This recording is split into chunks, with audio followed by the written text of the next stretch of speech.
Hey, we appreciate it. Thank you so much. I wish I had tons of money to...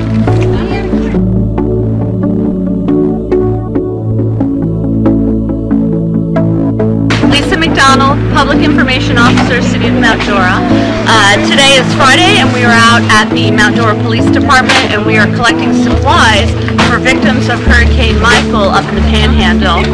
We're collecting specific items including baby items, which include baby wipes, diapers of all sizes, pull-ups, formula, baby food.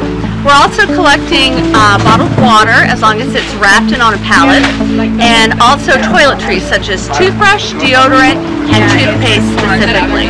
So we're going to be out at Mount Dora Police all day Friday till 5 p.m. Saturday we're also collecting at the First United Methodist public parking lot on 5th Avenue from 9 a.m. to 3 p.m.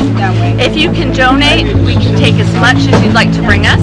We're also accepting cash and check donations, which the checks can be made out to the Fraternal Order of Police, number 147, and that will all go to help the victims of Hurricane Michael.